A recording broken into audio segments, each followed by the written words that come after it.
आज हम बात करते हैं मानव तंत्र के अंतर्गत जनन तंत्र के बारे में।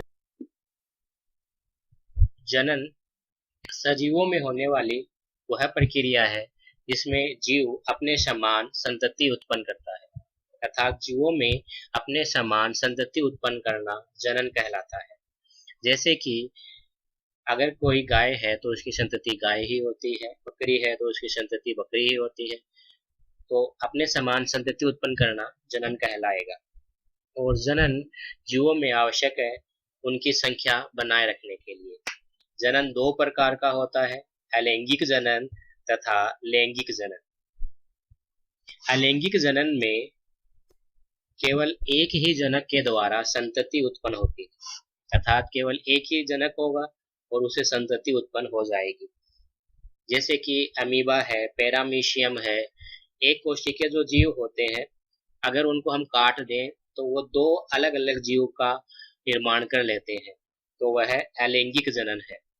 लैंगिक जनन में दो जनकों के द्वारा संतति उत्पन्न होती है, अर्थात नर एवं मादा के द्वारा संतति का निर्माण होता है, तो उसको हम कहेंगे लैंगिक जनन। लैंगिक जनन है ये अलैंगिक जनन की तुलना में जटिल होता है। इस चैप्टर में हम केवल लैंगिक जनन के बारे में ही पढ़ेंगे, क्योंकि हम मानव के तंत्र का अध्ययन कर रहे हैं। इसलिए मानव का जनन तंत्र है उसको हम दो भागों में बांटकर पढ़ेंगे, नर जनन तंत्र तथा मादा जनन तंत्र। आइए नर जनन तंत्र के बारे में विस्तार से जानते हैं। नर जनन तंत्र है ये श्रोणि भाग में स्थित होता है। इसी तरह जो मादा जनन तंत्र है ये भी श्रोणि भाग में स्थित होता है। श्रोणि भाग को हम कुल्हे का क्षेत्र भी कह सकते हैं या हिप रीजन भी कहलाता है। नर जनन तंत्र। नर जनन तंत्र के प्रमुख अंग वृषण, अधिवृषण, शुक्रवाहिनी, शुक्राशय, प्रोस्टेट ग्रंथि तथा शीसन है। आइए नर जनन तंत्र को हम चित्र के द्वारा समझते हैं। ये जो दिया गया जो आपको चित्र है ये नर जनन तंत्र का है। इसमें दो अंडाकार जो संरचनाएं दिखाई दे रही है उनको वृषण कहते हैं। वृषण के ऊपर की ओर स्थित होता है अधिवृषण। अधिवृषण से एक पतली लंबी नलिका निकलती है जो शुक्रवाहिनी कहलाती है। शुक्रवाहिनी मूत्राशय के पास शुक्राशय में खुलती है। शुक्राशय और शुक्रवाहिनी आपस में मिलकर स्खलन वाहिनी बनाती है।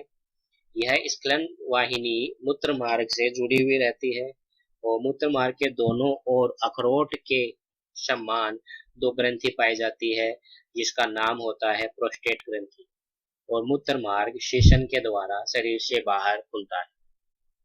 आशा करते हैं कि आपको ये सभी नाम याद हो गए होंगे। आइए टेस्ट करते हैं।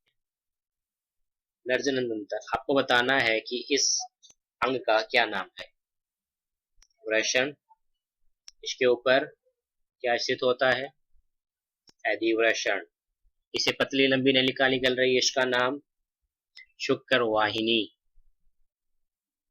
और इसका नाम जो मूत्राशय के पास स्थित होता है, मूत्राशय के पास शुक्राशय। इस ग्रंथि का नाम प्रोस्टेट ग्रंथि। और ये जो नर जननांग है, बाह्य नर जननांग, इसका नाम शीसन। वृषण, वृषण उदर गुहा से बाहर स्थित होते हैं। इनकी संख्या 2 होती है। ये प्राथमिक लैंगिक अंग है, अर्थात लैंगिक अंग में सबसे महत्वपूर्ण अंग वृषण होते हैं।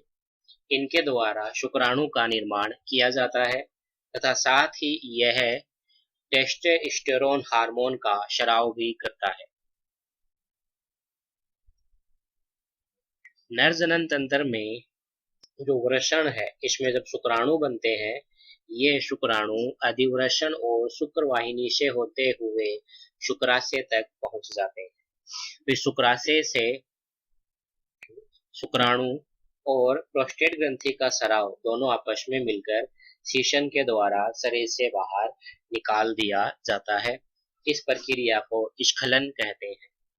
स्खलन का मार्ग इस प्रकार होगा कि शुक्राणु वृषण में बनेंगे, फिर ये अधिवृषण में आ जाते हैं, अधिवृषण से ये शुक्रवाहिनी से आएंगे और शुक्राशय तक पहुंच जाते हैं। शुक्राशय से ये प्रोस्टेट के स्राव के साथ सेचन के द्वारा शरीर से बाहर निकलते हैं। मादा जनन तंत्र, फीमेल रिप्रोडक्टिव सिस्टम। मादा जनन तंत्र के प्रमुख अंग अंडाशय, अंडवाहिनी, गर्भाशय, ग्रीवा तथा योनि है। अंडाशय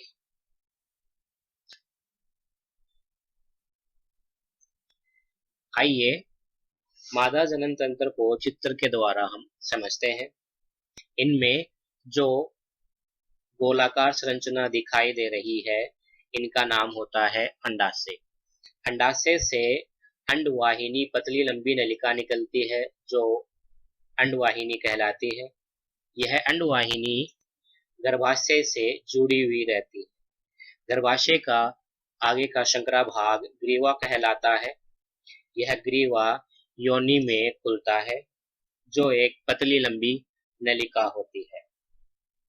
आइए अब हम इनको जांचते हैं कि आपको ये नाम याद हुए या नहीं। इसका नाम आपको गेस करना है। गेस कर लिया होगा, इसका नाम है अंडाशय। इसे पतली लंबी नलिका निकल रही है, इसका नाम अंडवाहिनी, इसका नाम गर्भाशय, इसका ग्रीवा और इसका नाम योनि। अंडाशय, अंडाशय को ओवरी भी कहा जाता है। यह उदर गुहा में, जो उदर गुहा होगी अपनी एब्डोमिनल कैविटी जो है उसमें रीढ़ की हड्डी के दोनों ओर स्थित होती है। ये प्राथमिक लैंगिक अंग है। जैसे कि हमने पढ़ा था वृषण नर में प्राथमिक लैंगिक अंग है, वैसे ही अंडाशय मादा में प्राथमिक लैंगिक अंग है। इनके द्वारा अंडाणु का निर्माण होता है। ये मादा हार्मोन एस्ट्रोजन तथा प्रोजेस्टेरोन का स्राव करती है। जैसे कि हमने पढ़ा था कि वृषण है, उसके द्वारा टेस्टोस्टेरोन हार्मोन निकलता है, शुक्राणु का निर्माण होता है और प्राथमिक लैंगिक अंग है। वैसे ही अंडाशय से मादा हार्मोन एस्ट्रोजन व प्रोजेस्टेरोन निकलेंगे, अंडाणु का निर्माण होगा और यह प्राथमिक लैंगिक अंग है। अंडवाहिनी जो है इसमें निषेचन की प्रक्रिया संपन्न होती है। अब क्वेश्चन बनता है कि निषेचन क्या होता है। तो निषेचन के बारे में हम अध्ययन इसी वीडियो में आगे करेंगे। गर्भाशय, गर्भाशय में भ्रूण का विकास होता है, जिसका भी अध्ययन हम आगे करने वाले हैं, तथा योनि के द्वारा शुक्राणुओं की प्राप्ति की जाती है। युग्मक, युग्मक एक अकेली कोशिका को कहा जाता है जो अगुणित होती है। अगुणित का अर्थ होता है कि ऐसी कोशिका जिसमें गुणसूत्रों की संख्या आधी होती। इसको हम एग्जाम्पल के साथ में समझते हैं कि जो मानव है उनमें टोटल गुणसूत्र 46 होते हैं, 46 होते हैं। अगर हम मानव के युग्मक की बात करें तो उसमें गुणसूत्रों की संख्या आधी हो जाएगी, यानी उसमें 23 गुणसूत्र होंगे, तो वह कोशिका क्या कहलाएगी? अगुणित कोशिका, यानी युग्मक है ये अगुणित कोशिका होती है। मानव में दो प्रकार के युग्मक बनते हैं जिनको नर युग्मक तथा मादा युग्मक कहते हैं। नर युग्मक को शुक्राणु तथा मादा युग्मक को अंडाणु कहते हैं, जिनका चित्र आपको दिखाई दे रहा है। इन दोनों चित्र में आपने नोट किया होगा कि एन लिखा हुआ है। एन का अर्थ होता है अगुणित, अर्थात जिसमें गुणसूत्रों की संख्या आधी होती है।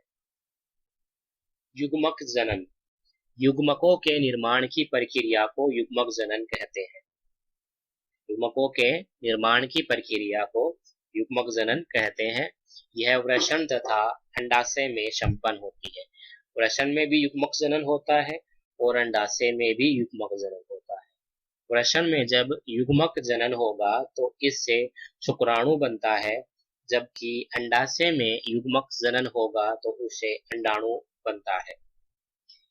युग्मक एकल अगुणित कोशिका होती है, जैसे कि अभी हमने बताया था।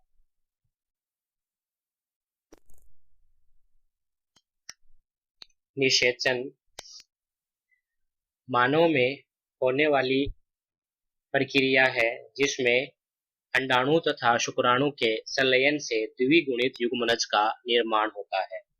यह अंडवाहिनी में संपन्न होता है। आइए इसको हम चित्र के द्वारा समझते हैं। अंडाणु जो होता है शुक्राणु के साथ में जुड़ते हैं दोनों आपस में और एक सिंगल कोशिका बना लेते हैं जिसको युग्मनज कहते हैं। तो अंडाणु और शुक्राणु के जुड़ने से युग्मनज का बनना निषेचन कहलाता है। निषेचन की प्रक्रिया अंडवाहिनी में संपन्न होती है जो एक पतली लंबी नलिका है। निषेचन के पश्चात जब युग्मनज बन जाता है तो भ्रूण के विकास प्रारंभ होता है। भ्रूण के विकास में जो युग्मनज होता है ये एक कोशिका होती है। इसमें विभाजन होने से बहुत सारी कोशिकाओं का एक गुच्छा बन जाता है जिसे कोरक कहते हैं। फिर कोरक में और विभाजन होता है जिनसे भ्रूण की अलग अलग अवस्थाएं बनती है। लगातार विभाजन होता रहता है और भ्रूण की अलग अलग अवस्थाएं बनती है और अंत में गर्भ का निर्माण हो जाता है। यह गर्भ विकसित होकर शिशु का निर्माण कर लेता है। प्लेसेंटा या अपरा यह एक महत्वपूर्ण अंग है जो भ्रूण या गर्भ को पोषण प्रदान करने का कार्य करता है। यह एक पतली लंबी नलिका होती है। जैसा कि आपको चित्र में दिखाया गया है कि गर्भ जो है उससे एक पतली लंबी नलिका निकल रही है जो गर्भाशय से जुड़ी हुई रहती है। गर्भाशय से फिर जो रक्त है वो इस प्लेसेंटा के द्वारा होकर गर्भ तक पहुंचता है और गर्भ को पोषण प्राप्त होता है। जो गर्भ है उसकी कोशिकाओं को प्रोटीन, कार्बोहाइड्रेट, वसा, खनिज, लवण, ऑक्सीजन इन सभी की आवश्यकता होती है। वह प्लेसेंटा के द्वारा ही प्रदान किया जाता है। प्रसव प्रसव जब गर्भ पूर्ण विकसित हो जाता है तो इसका मादा के शरीर से बाहर आने की जो प्रक्रिया होगी उसको प्रसव या पार्चुरेशन कहते हैं।